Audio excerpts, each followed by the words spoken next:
Hi guys, welcome to yet another vlog. ഇന്നത്തെ video എന്ന് പറയുന്നത് ഒരു ഔട്ടിംഗ് വ്ളോഗാണ്. നമ്മൾ പേർപ്പിൾ ഐലൻഡിലേക്കാണ് പോകുന്നത്. നമ്മുടെ റൂമിൻ്റെ തൊട്ടടുത്ത് തന്നെയാണ് ഈ പേർപ്പിൾ ഐലൻഡ് ഉള്ളത്. ഒരു 15 മിനിറ്റ്സ് ഒക്കെ ഉണ്ടാവുള്ളൂ. അപ്പോൾ അവിടേക്കാണ് ഇന്ന് പോകുന്നത്. അതിൻ്റെ വിശേഷങ്ങളൊക്കെ ഇന്നത്തെ വീഡിയോയിൽ കാണാം. ഒരു ഈവനിങ് ടൈമിലാണ് നമ്മൾ പോയിട്ടുണ്ടായിരുന്നത്.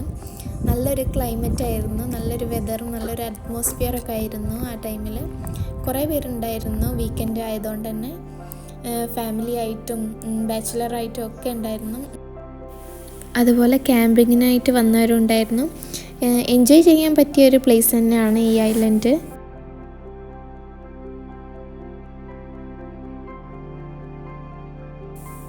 ഇതൊക്കെ വെള്ളത്തിൽ കളിക്കാനും മീനിനെ കയ്യിലൊക്കെ പിടിക്കാൻ ഭയങ്കര ഇഷ്ടമാണ്. അപ്പോൾ അങ്ങനെ പറഞ്ഞ് നമ്മൾ വരികയായിരുന്നു, മീനിനെ കാണിച്ചു തരാം, വെള്ളത്തിൽ കളിക്കാമെന്നൊക്കെ.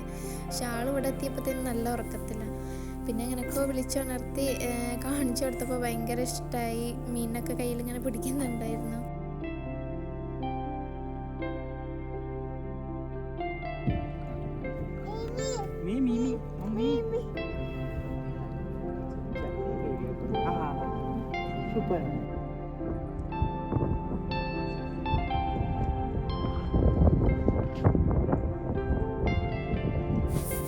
ഈ പാലത്തിൻ്റെ രണ്ട് സൈഡും ചെറിയ ചെടികളും വെള്ളമൊക്കെ ആയിട്ട് നല്ല ഭംഗിയുണ്ട് കാണാൻ. ഈ മാംഗ്രോവ് ഫോറസ്റ്റൊക്കെ പോലെ.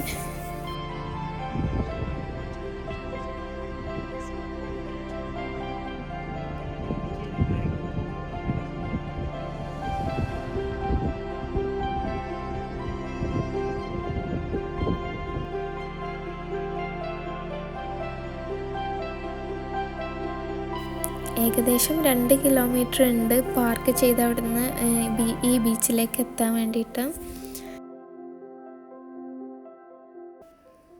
ഇവിടെ കയാക്കിംഗ് ഉണ്ട് എന്നുള്ളത് കുറേ വീഡിയോസിലൊക്കെ ഞാൻ കണ്ടിരുന്നു. പക്ഷെ നമ്മൾ പോയപ്പോൾ അതൊന്നും കണ്ടില്ല. എന്തുകൊണ്ടാണെന്നൊന്നും അറിയില്ല. അവിടെ പോയപ്പോൾ അതൊന്നും കാണാനുണ്ടായിരുന്നില്ല. പിന്നെ കുറച്ച് നേരം അവിടെ സ്പെൻഡ് ചെയ്ത് ഫോട്ടോസ് വീഡിയോസൊക്കെ എടുത്ത് വേറൊന്നും കാണാനില്ലാത്തതുകൊണ്ട് പിന്നെ നമ്മൾ തിരിച്ചു പോയി. എന്തായാലും നല്ല ബ്യൂട്ടിഫുൾ ആയിട്ടുള്ള ഒരു ഐലൻഡാണ് ഇത് കാണാൻ. വീഡിയോ ഇഷ്ടപ്പെട്ടിട്ടുണ്ടെങ്കിൽ like, share and subscribe. Next വീഡിയോയിൽ കാണുന്നവരേക്കും take care and bye by.